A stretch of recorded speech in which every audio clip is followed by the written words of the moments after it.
Welcome to our fourth session. I'm Dr. Timothy Maschke.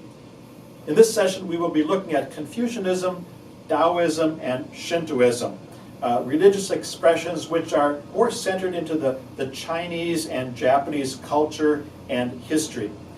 You'll again notice the influences of various religions. These Eastern religions all kind of influenced one another. There's some Hinduism and Buddhism that also had an impact on these three religions.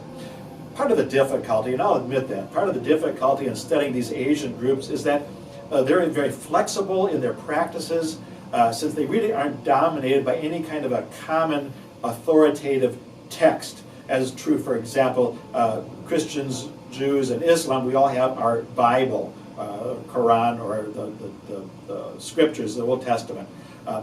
For most of these religions, there isn't any dominant text. And so there's a lot of diversity, a lot of different leaders, a lot of different ideas. When we think about leaders, we can kind of think about Confucius. He's kind of lived around 500 BC, claimed only to be a transmitter of ancient truths. So he didn't claim to be any kind of a deity, any kind of a prophet.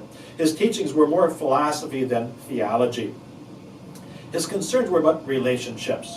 And so Confucianism is all talk about human relationships, whether they're really nothing eternal or anything heavenly, although you will see some people will kind of get in that sense.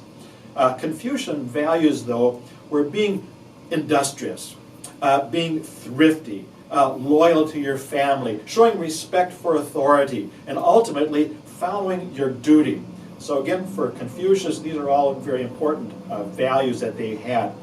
In addition, they would consider education very important. And so the Confucian temples, we'll see, are really places of education.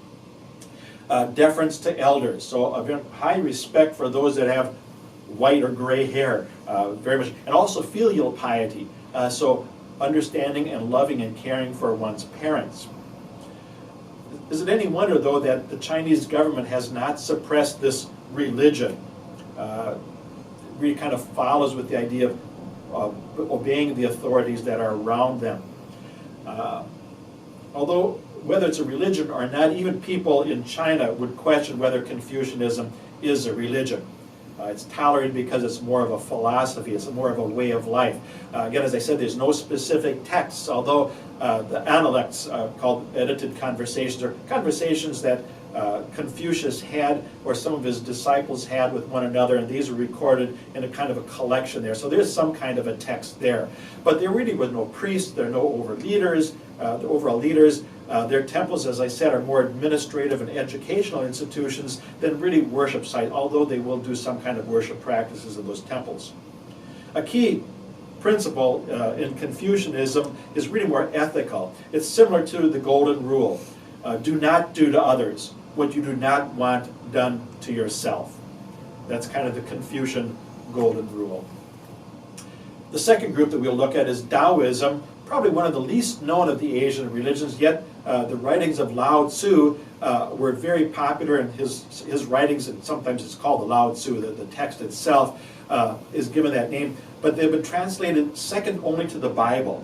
So that text in Taoism becomes a very important key in understanding that religion. You've probably come into contact with Taoist ideas in the symbol of yin-yang, kind of that circle that kind of has a dark and a light side.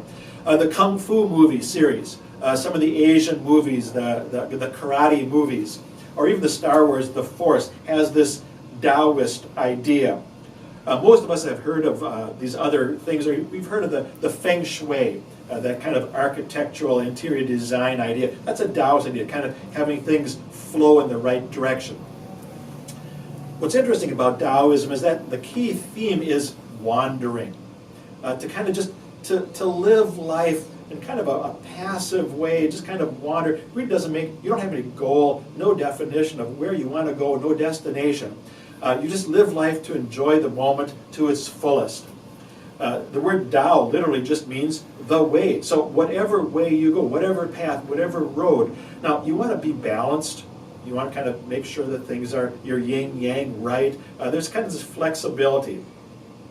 It's about the moment. Don't really worry about the future. At least Taoists don't. Now, there's some Taoists that call themselves physical Taoists or philosophical Taoists. Again, each have their own approach, their own emphases. You'll discover a variety of bodily exercises and educational approaches in Taoism, yet the same sense of peace is elusive. They're all trying to find peace, but they don't really. There's no divine, there's no divinity coming to humanity to assist us. It's all about what you do. It's getting your path right. Finally, Shinto has its origin and its focus in Japan. The word literally means in Japanese, the way of the gods. There's kind of a Japanese nationalism that is associated with Shintoism. It's not just naturalism, but nationalism.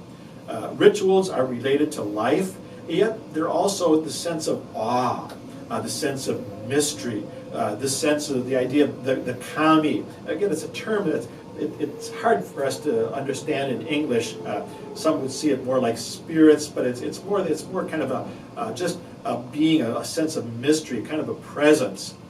Again, this nationalistic connection makes Shintoism probably one of the least missionary-oriented. If you're Japanese, you will almost always be Shinto. At least you'll have some of those practices there. Again, the videos and our textbook will be helpful resources for you as you venture into these Asian religion experiences.